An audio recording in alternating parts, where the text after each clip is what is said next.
Ranger Bill, warrior of the woodland, struggling against extreme odds, traveling dangerous trails, fighting the many enemies of nature. This is the job of the guardian of the forest, Ranger Bill.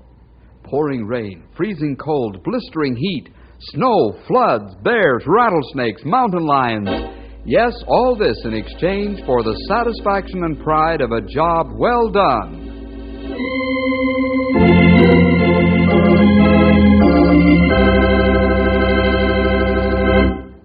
All of us once in a while are asked to attend the funeral of some departed friend or relative. It's anything but a happy occasion, but it's an obligation that has to be fulfilled.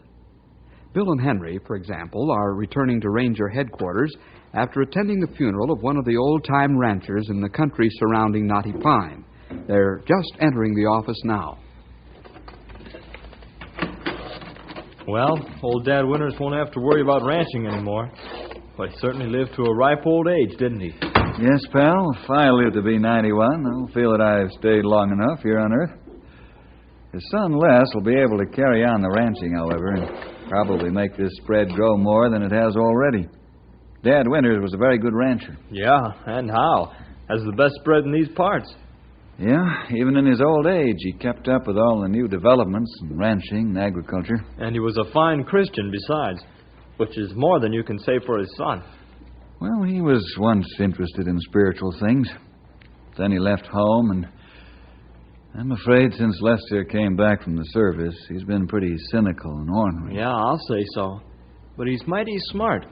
Sure knows ranching and farming. But he doesn't know how to get along with people. And that's more important. Can't live by yourself in this world, pal. Well, I sure wish that Les would learn that. He will someday. Then it might be too late. I got it, pal. Hello, Ranger Headquarters. Yes, how are you, Jay? Sure, be glad to. What's on your mind?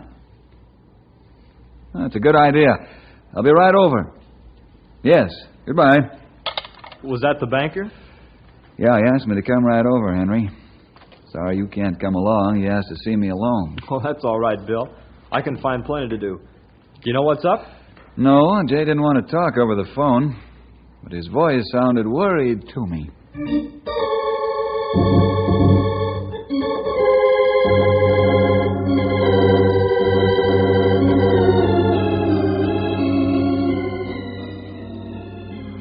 Well, Jay, what have you got on your mind? Bill, we've known each other a long time, haven't we? Yes, we've had a fine friendship. What's this leading up to? Sound like you're in trouble. I'd like to have your help on a matter of utmost urgency. Well, let's quit playing hang the butcher and spill it out. I can see that you're under some tension. Yes. You know, Bill, a lot of people think bankers are mighty hard-headed. And maybe some are, but I don't fit in under that category. Just now, I'm feeling pretty bad. Bill, you probably know that the ranch belonging to Dad Winters is an investment of this bank. Yes, I knew something to that effect. Why? We've got to foreclose on the mortgage. Mortgage? But, Jay, I thought... Yes, so did everybody else. You all took it for granted that Dad Winters had a lot of money.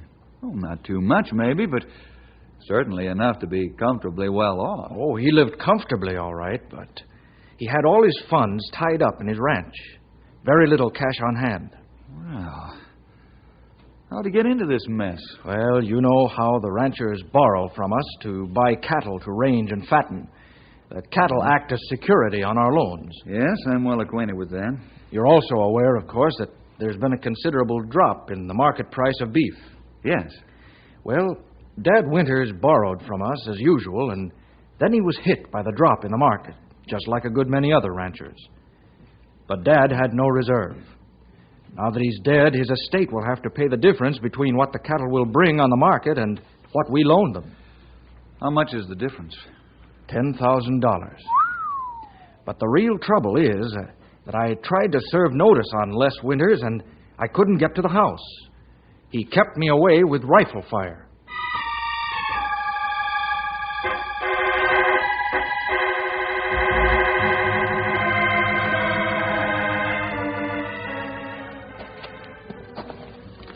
We walk heap long way now. Maybe we rest some.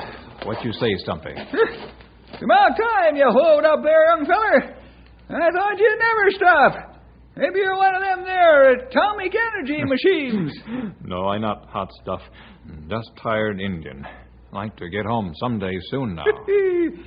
Yeah, if you're like a horse headed for home, you just can't stop until you get there and put your nose in the feed bag. I eat oatmeal, if that's what you mean. Yeah, someday I'll get ahead of you, Grey Wolf, but it'll have to be pretty early in the morning, I'm a-thinking. That's right. But you're not bad yourself, Stumpy. Hey, I must be going around with calves on the brain, because I keep hearing critters bawling. I hear him, too. That's strange for them to be here. We find out why.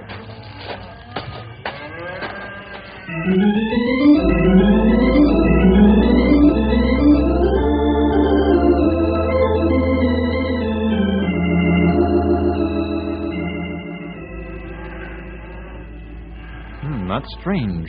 Not much food in Canyon. That's right, Grey Wolf. I wonder what them dogies are doing in there. I think we better look at Brand, then tell others. Good idea. I'd like to know how cattle get in this canyon. Can't see any openings. I think this here canyon has a crazy zigzag opening to the end. Kind of hard for them critters to navigate. Then maybe I have right idea. Huh? What's that, young feller? I think cattle get trapped in here and can't get out.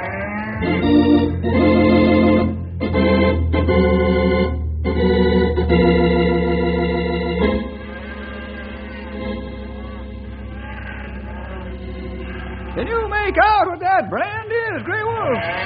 Kind of fuzzy. I don't see things like that so good anymore. A flying double bar. No, who owns the flying double bar? Sound familiar to me. Yeah. I ain't getting moldy in the brain. My forgetter's working better than I remember. I know that brand as well as I know my own front door. You're not only one who having trouble with brain. I know that brand too, Stumpy. Grey Wolf, I got it. That there flying double bar belongs to old Dad Winters. That's right. You better go tell that cattle trapped in Canyon. Yeah. I think they'll be sort of looking for them critters.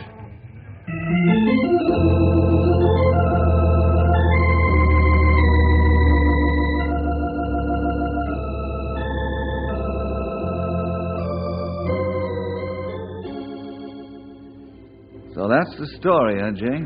That's it, Bill. Pretty sad, eh? Yeah, it's a blow. But you can't help it. The bank has to make good on its loans, that's sure. After all, you're lending out the depositors' money. The thing I'm afraid of is what might happen to Lester when he gets the news. That's my chief worry right now. And you say you've already tried to see him? Yes, but he drove me away. Couldn't talk to him anyway. We'll have to do something about that. You have anything in mind? No, not yet. But you can never tell what'll happen.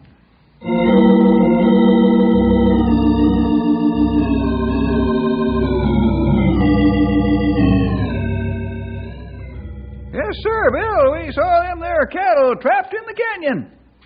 You're sure they belong to Les Winters? That's right. It right brand, all right. How many head of cattle are there? Oh, about 100, I'd say. That might fit in pretty well. Have to get cattle out soon before something happened to them. Yeah, that's right. Yeah, I know that, fellas. It's not hard to get them out right now. Yeah. Well, suppose you fellas go after them and bring them in, huh? Les is short on cowhands since his dad died and left him broke. He doesn't have any cattle either. Had to sell a whole herd the other day to get some money. Of course, he didn't know about these 100 head, I guess. Well, they wouldn't bring in enough money to cover the debt, but it might help a lot. We go out canyon and bring cattle in. It'd not take long. Fine. This will give me the excuse I need to go out and see Les Winters in person. Do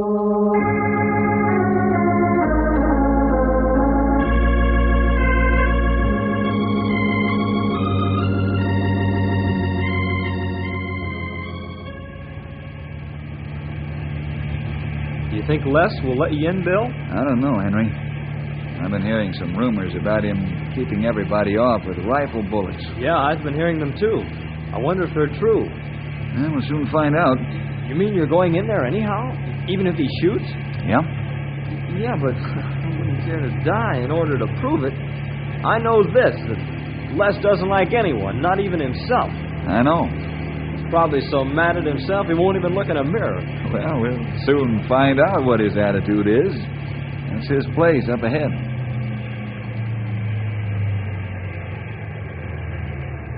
Now, if he nails me, Henry, remember, I like purple dandelions. Don't joke like that, Bill. You're probably looking into the business end of a 30-30 right now. Come on, let's get on. Now, Bill, I want you to be careful. Uh-oh. How about that? Okay, Smarty. Now do you believe it's more than a rumor? Yes, Henry. Those little lead bees make me kind of nervous. I shouldn't laugh. But you should have seen the look on your face when that rifle ball zinged right nearby. I can imagine. Have you got any ideas? I think I have. Let's go back to town. We'll talk about it. I'm going to get a portable power speaker, Henry. You know, one of those kind you carry in your hand, looks like a megaphone. You going to talk to Lester with it? That's right. I'll talk to him a while before I go into the ranch house. You mean you're going inside that house after the reception we got today? Well, of course, I'll have to talk with him long distance first. And what if he isn't in a convincing mood? Then I'll probably have a couple extra holes in me for the effort. But I think I can convince him. What are you going to use for an argument? Those cattle that Grey Wolf and Stumpy are bringing in. And anything else the Lord will send my way.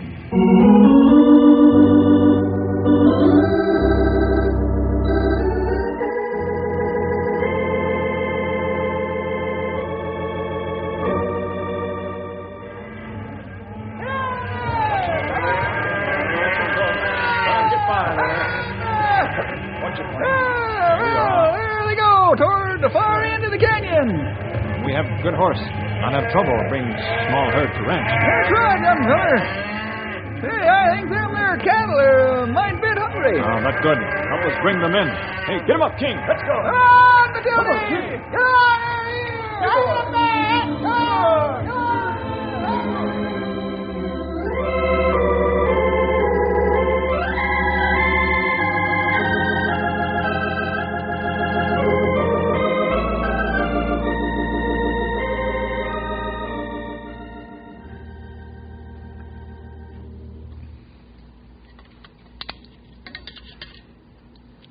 You got it put together, Bill? Sure have, pal. Now let's test it out with this battery. The battery better hold out. I don't want to be turning the hand generator. Don't worry. I put a new battery in the power pack. Now hold on to your eardrums. Here goes. Pipe all hands on deck. Hello, Henry. Can you hear me? Testing. Testing. Hello, Henry. Couldn't hear a word you said. Boy, if Les can't hear that, he's deaf. That's the way I figure it, pal. Now, perhaps I can persuade him to talk to me for a while. I sure wish we could make that guy use his head. He's a wonderful fellow at heart. But for all practical purposes, he's off his rocker. There are a lot of folks who are confused, pal. Even Christians get that way sometimes. Even though they have the greatest promise ever written. All things work together for good to those who love God. And what more could you ask for than that? Well, Henry, sometimes folks don't want to face reality.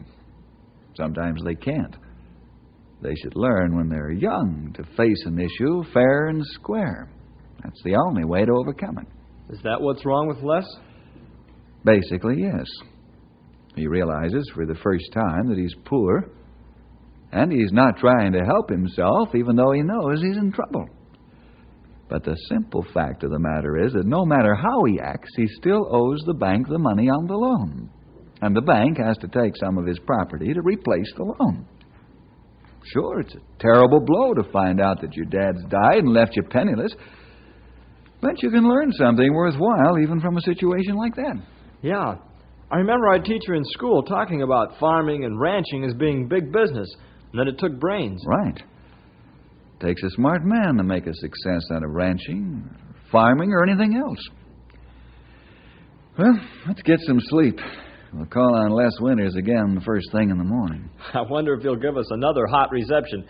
Hot lead, I mean.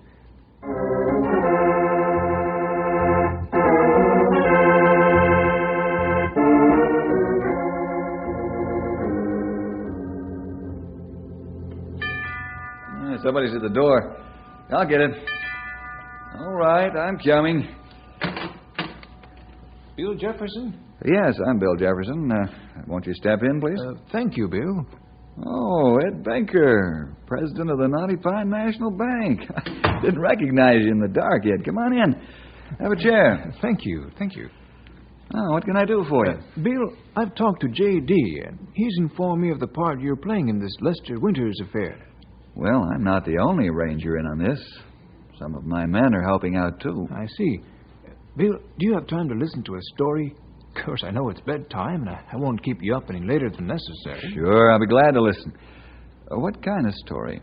It's one that may help keep the bank from foreclosing Les Winters' ranch. Huh? This story I got from my grandfather, Bill, and he was quite aware of all the facts, believe me. Though it sounds strange, I've always been convinced the story I have to tell you has some basic truth in it. Go right ahead, I'm listening. Lester Winters' grandfather, of course, settled here in the pioneer days. He and old Dad Winters, his son, lived in a crude shack on their present ranch. Lester's dad was just a young stripling when this all happened. In those times, they were still having Indian trouble. This was even before this country became a territory. Pa, when do you think them Indians will attack? Do you think these nails will hold the shutters closed? Now, don't fret none, son. Everything will be all right. I'm sure glad Mom went to visit her cousin. This is no place for her. That's right, son. Now, you get your rifle ready and keep a close watch on them trees. Do you think they'll try to come across the cleared land, Dad? Them redskins will try anything. That's what's worrying me. Now, like I said, don't fret, son. We'll make this all right. I hope so, but I've got a feeling. You just keep your eye looking through those rifle sights of yours. Stop talking. We'll be all right.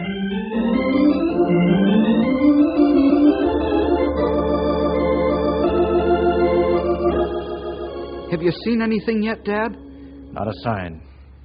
Maybe it's just an idle rumor. Well, here, I'll make some lunch for both of us. Yes, I'm hungry, Dad. Keep your eyes open. If you so much as see a redskin toe, shoot it off. I'll get them. Hey, Dad, here comes a soldier. Now there's two of them. Hey, wait a minute, there's three. They're riding like anything, and they keep looking back. The Indians must be hard after him. I'll unbar the front door. Keep watching for the way them soldiers come. Come on in here, men. Hurry, so I can get this door closed. Get out of here, quick, hurry up. Now, wait a minute. You're so excited. I can't make head or tail out of what you're saying. Our outfit was ambushed back in a road apiece. We're the only ones that got away. The Indians following you? Yeah. Then we have a fight on our hands. How many are there? About 50. That means only one thing. Unless we get help, none of us will get out of here alive. I'm afraid not. We got to get reinforcements from the fort. I'm afraid they won't get here soon enough. Son, you take my horse and ride out of here. No, Dad, I want to stay I've here. no mind to argue with you now. Get moving. Get my horse. I'll bring the saddle. Okay, Dad, but I don't want to do You'd it. better do it fast before them redskins get here.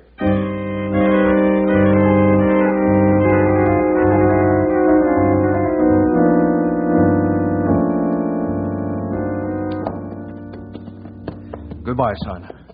Now be brave and ride fast. Try to get some help from the fort. I don't want to leave, Dad. Honest, I don't. I don't want you to either, but your mother will need you now. Give her my love. Hey, mister, get that boy on his way. Here come the Indians. Son, come back here after this is over and look under the floor. That's where I've hid our savings. Under the floor, do you hear? Now, up with you. Get going.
dad got away from the Indians. That's right, Bill. Lester's dad got away. Unfortunately, however, the brave little band in the shack was wiped out. Well, sir, after the Indian trouble cleared up, Dad Winters married the young lady of his choice. The couple went back to the burned-out shack, rebuilt over it, and started one of the biggest ranches in this part of the country. Mm-hmm. The young fella never did look under the floor. Well, yes, he did. But presumably he never found anything. But, Bill, I wonder if that money isn't still there. Or whatever it was. Gold, possibly. I don't know, Ed, but I'm going to find out if it's the last thing I do.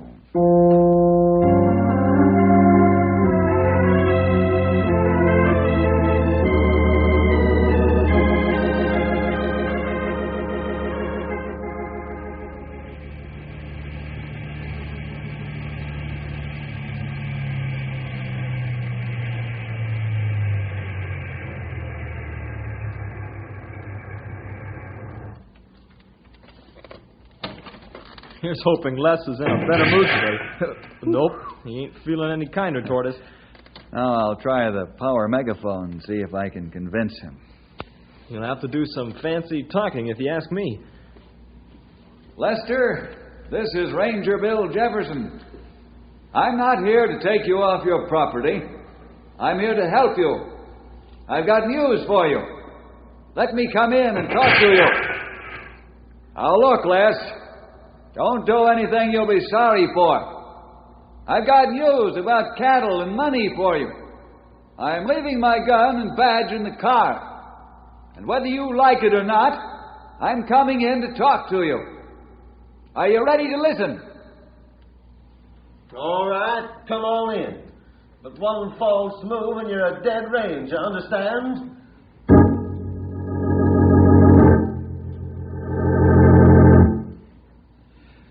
Well, do you mind if I sit down, Les? No. What is it you want of me? I'd feel better if you wouldn't point that rifle my way, Les. There.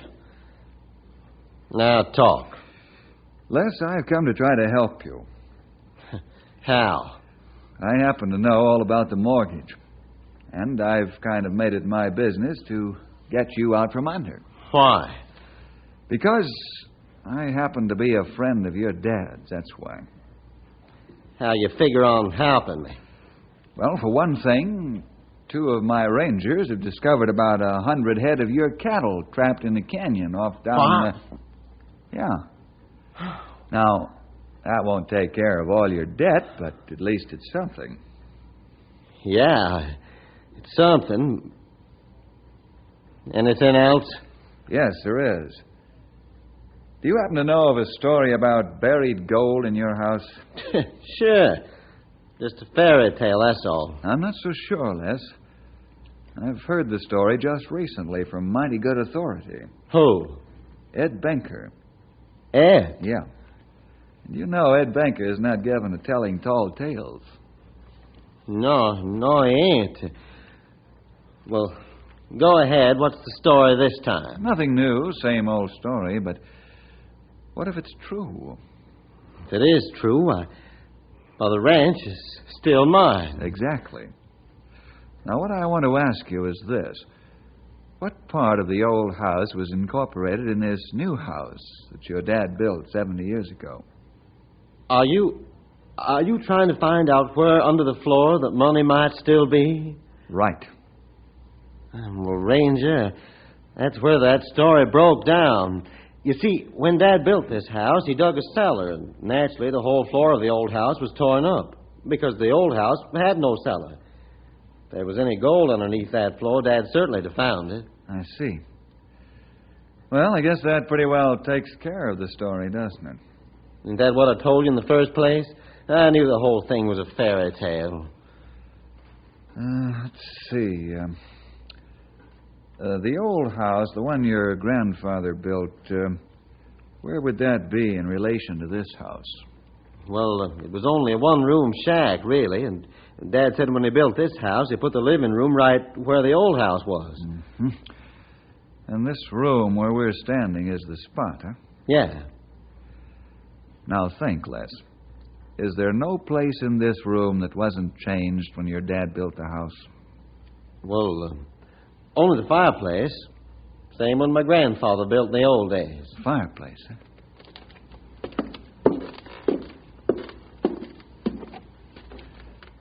Come over here, Les. This stone right here in front, is that the same stone that was laid by your grandfather? Why, yeah, you can see. So worn down from people standing on it, there's a hollow place. Would you get me a big crowbar or something? I want to take a look under that stone. Sure, wait a minute. Going back here. Let's see now. Here you are.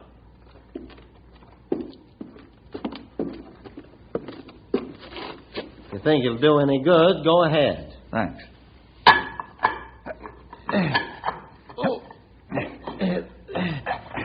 It's coming. There. There. Now, help me lift this, Les. Yep. That's it. Man, that must weigh 400 pounds. Yep. There. Now, over there. Yep. There. Bill. Oh, yeah? Look, a box. Yeah. Open it, Les.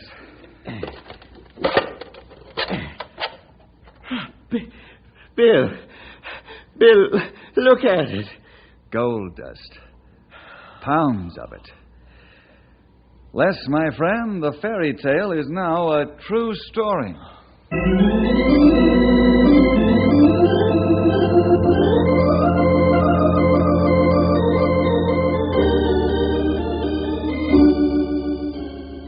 How can I thank you, fellas? Two wonderful bankers and a terrific bunch of forest rangers. How could you help out such a knucklehead as I am? Les, we knew that you'd act like a gentleman when the time came. Now, with the gold we found under your house and the cattle the fellas brought in, you're all set to go back in business. Go back? I never was out. Shall we say it was just an inventory adjustment? I just had to take stock of things, see that God was so interested in me that He sent along some Christian friends, not only to straighten out my business, but my spiritual life, too.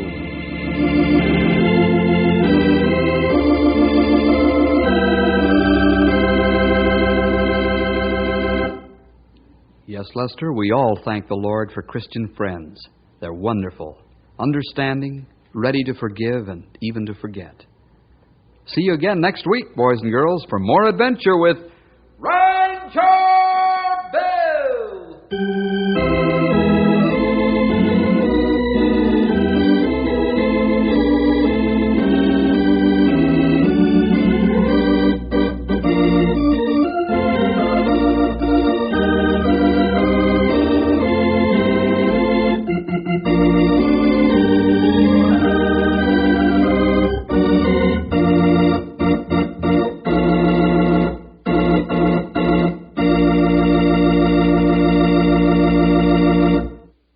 Howdy, this is Stumpy Jenkins, Ranger Bill's old sidekick, as I guess you all know. Just adding a little extra word of thanks for getting yourself in on the program today. Always glad to have you along. And I hope you invite your friends, too, for we sure got lots of adventures to tell you about. And we don't want you to miss any of them. So you make sure to be there by your radio every week. Don't lose out on our next story.